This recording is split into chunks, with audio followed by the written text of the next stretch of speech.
अस्सलामुअलैकुम, बिस्मिल्लाहिर्रहमानिर्रहीम।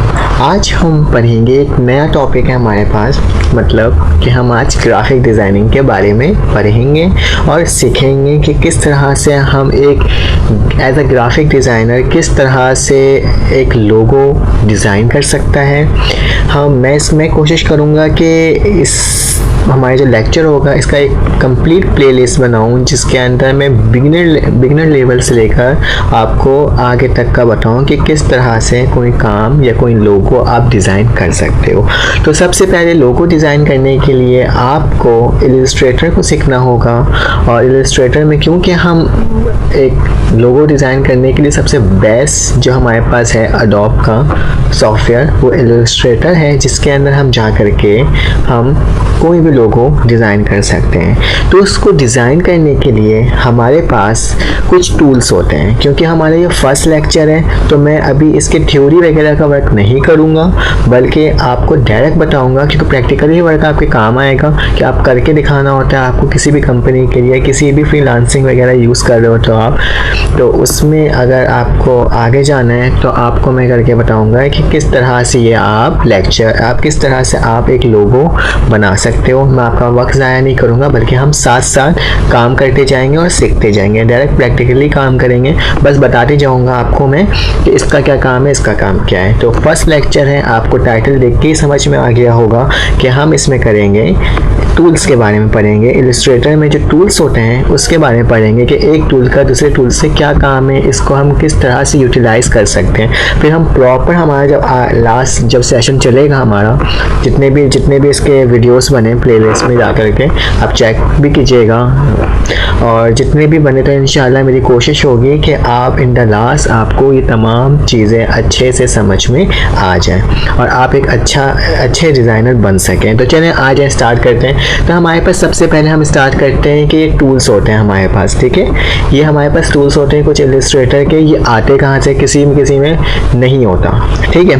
तो इसको अगर आपको शो करना है कि किस तरह से आते हैं तो आपको जाना है विंडोज़ में जाना है, आपको विंडोज़ में जाना है, और विंडोज़ में जाने के बाद आपको टूल बार का वो देखना है, क्या बोलते हैं आपके पास वो आएगा, ऑप्शन आएगा, उसमें जाना है। देखिएगा टूल बार में जाएंगे, टूल बार के ऑप्शन में जाके जब एडवांस में आप क्लिक करेंगे, मैंने ये एडवांस हटा दिया तो क्या हुआ, ये हट गया, लेकिन मैं आपको दोबारा करके दिखा देता हूँ। आप टूल बार में जाओगे और एडवांस में जाके क्लिक करोगे तो आपके पास तमाम टूल्स जो होंगे वो आ जाएंगे, जिसका हम यूटिलाइज़ करेंगे इस लेक्चर में, ठीक है। तो आ जाए, करते हैं, स्टार्ट करते हैं। अगर आपको मेरा समझाने का तरीका अच्छा लगे तो आप ज़रूर सब्सक्राइब कीजिएगा। आ जाए, स्टार्ट करते हैं। तो हमारे पास सबसे पहले क्या है, मैं लाइन वाइज नहीं, मैं आपको डायरेक्ट बताता हूँ पहले, जो सबसे इजी तरीके से आपको समझ में आए। तो सबसे पहले हमारे पास आ जाता है कुछ हमारे पास डिज़ाइन टूल्स आ जाते हैं, मतलब हम कोई भी किसी किस्म के शेप को आप डिज़ाइन कर सकते हो। तो ठीक है, तो आपने क्या करना है,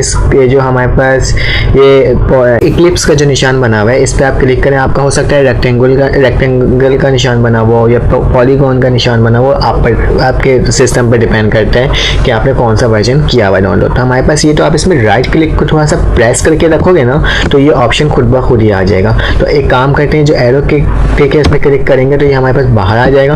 तो हम हर एक के बारे में पढ़ना है, तभी मैंने उसको शेप को बाहर निकाल कर इसे पढ़ रहा है। तो हमारे पास सबसे पहले आ रहा है रेक्टेंगल टूल। रेक्टेंगल टूल का काम क्या होता है, इससे आपका क्या बनता है, रेक्टेंगल बनता है। मैं कलर चेंज कर लेता हूँ, कलर मुझे वाइट चाहिए फ़िलहाल अभी के लिए, तो वाइट चाहिए तो मैं वाइट ही रखता हूँ, ठीक है। तो हमारे पास रेक्टेंगुलर टूल किस तरह का बना, इस तरह का बना। अगर आप शिफ्ट बनाओगे ना, शिफ्ट दबाकर इसको प्रेस करोगे, शिफ्ट प्रेस करके इसको बनाओगे तो बिल्कुल इक्वल साइज़ का आपके पास स्क्वायर बनेगा, कहीं से भी कोई भी साइन आपके मतलब आगे पीछे नहीं होगा। लेकिन अगर मैं शिफ्ट हटा के बनाऊँगा, देख लो कैसे बन रहा है, जैसा आप बनाना चाहो वैसे बन जाएगा, ठीक है। फिर आपके पास आता है रेक्टेंगल है राउंड शेप वाला।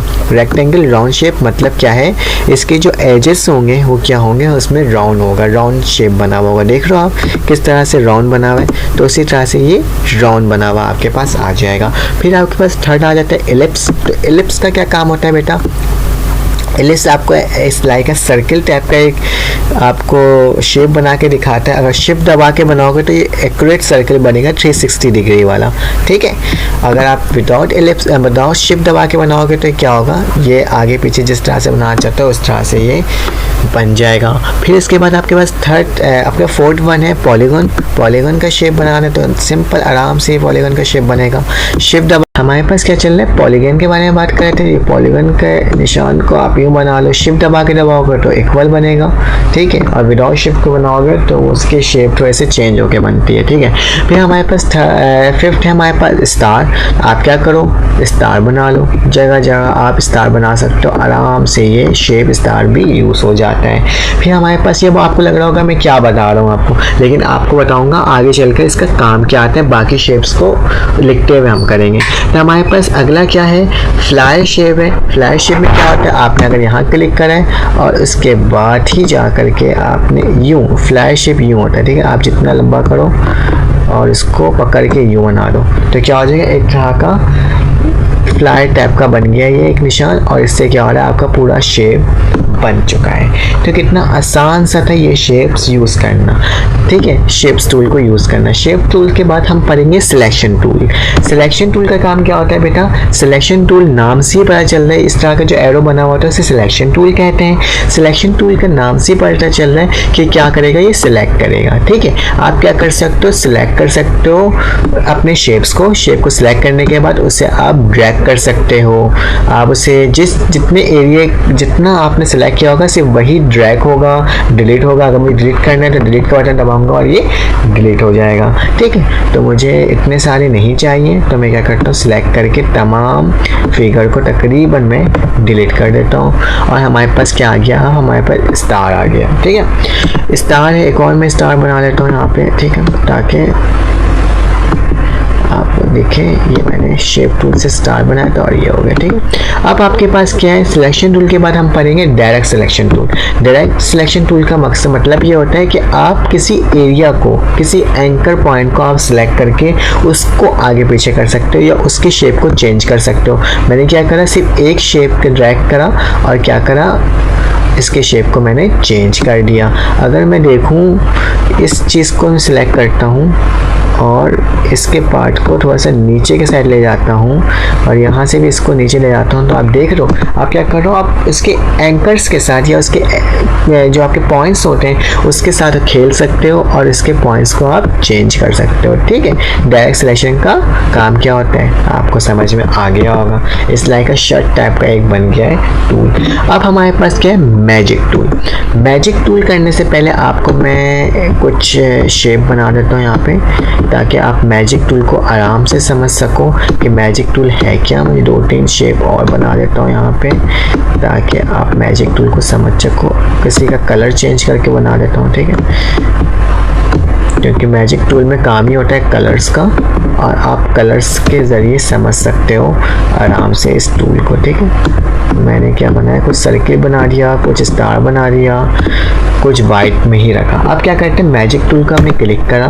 मैजिक टूल को आप जैसे ही क्लिक करोगे ना, मैजिक टूल को आप क्लिक करा, आपने इस पर्पल वाले कलर पे क्लिक किया। जैसे ही आपने पर्पल वाले क्लिक किया ना तो क्या हुआ, ये तमाम पर्पल वाले जो आपके पास निशान थे उसमें क्या हुआ, वो आपके पास सिलेक्ट हो चुके हैं। अब चाहें तो आप उसका कलर डायरेक्ट चेंज कर सकते हो। आप रेड लिख दो, आप पिंक कर दो, आप ब्लू कर दो, आप लाइट ब्लू कर दो, तो ये क्या होता है, ये आराम से चेंज हो जाता है। और सिलेक्शन टूल को मदद से आप इसको क्या कर सकते हैं, ड्रैग भी कर सकते हैं, इधर से उधर मूव कर सकते हैं आराम से, जितना हिस्सा आपने मैजिक टूल से सिलेक्ट किया था।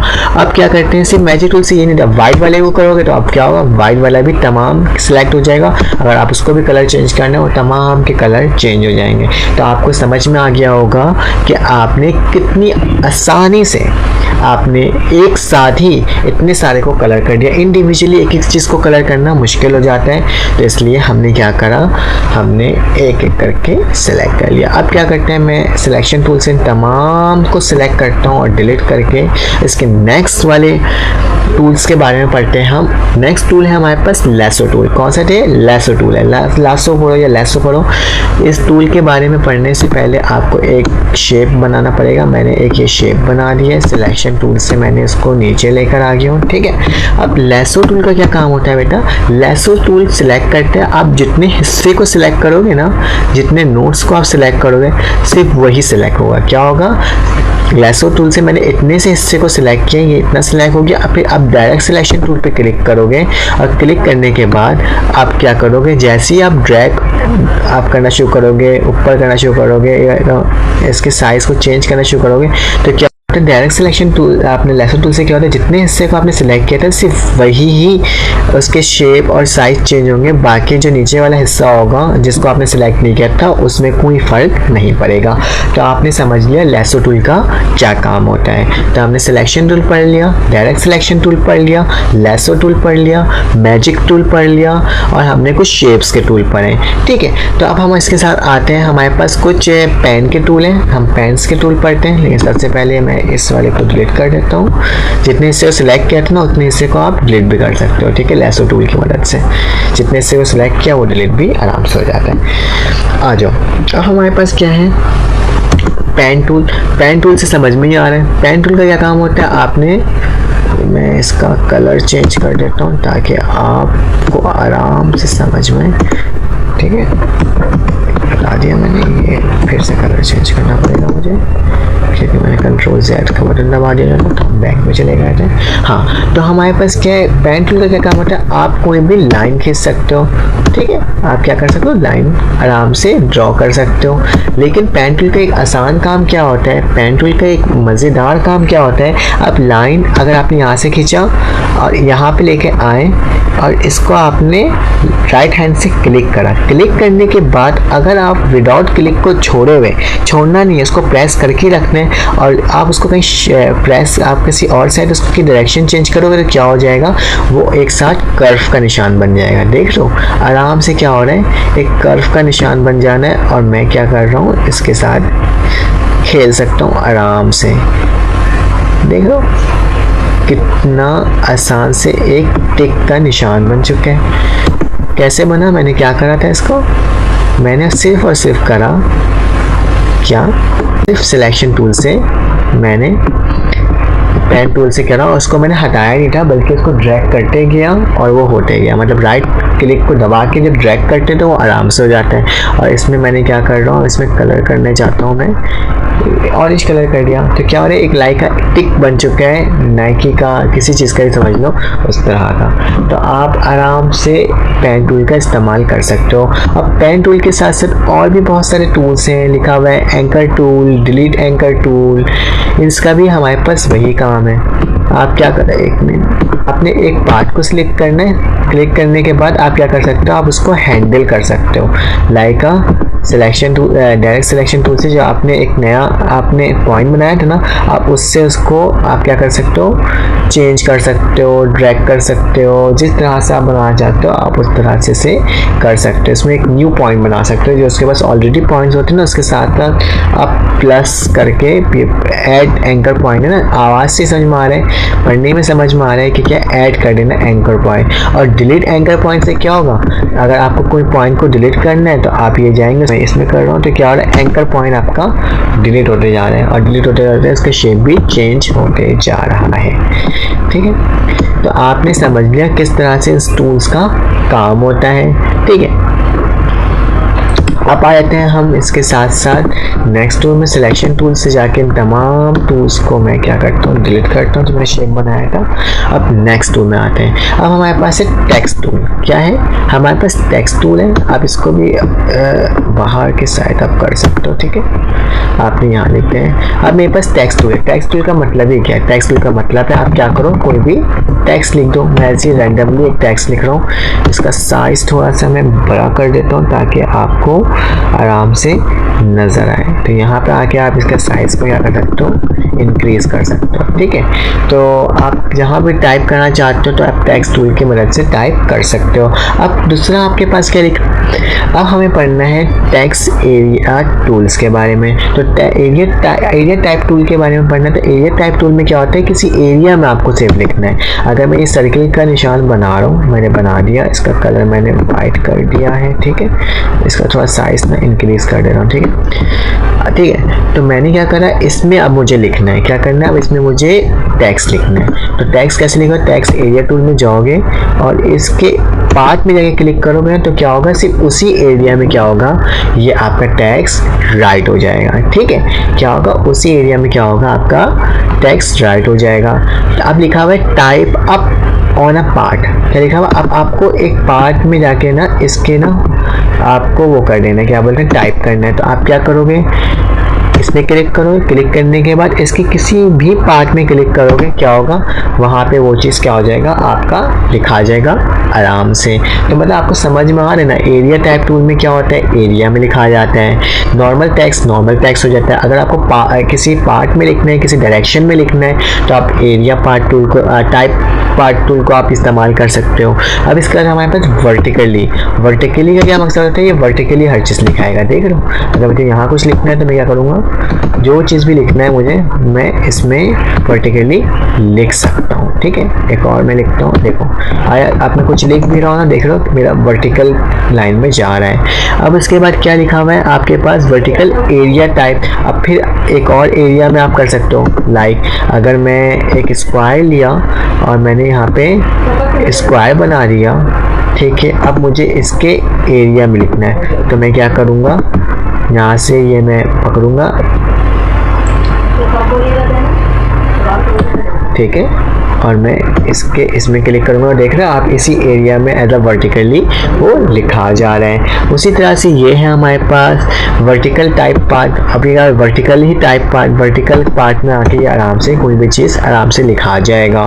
तो हम यहीं पर आके इसको एंड करते हैं। इतने टूल्स के बारे में हमने पढ़ लिया, आप इसके बारे में मज़ीद पढ़ने की कोशिश करना। अब हम नेक्स्ट में आएंगे तो हम इसके बाकी जो टूल्स हमारे पास बच गए इसको हम इसमें कंप्लीट करेंगे। शुक्रिया, अगर आपको समझ में आया होगा तो आप प्लीज़ सब्सक्राइब कीजिएगा। इसके बाकी टूल्स के बारे में हम नेक्स्ट लेक्चर में पार्ट 2 में पढ़ेंगे।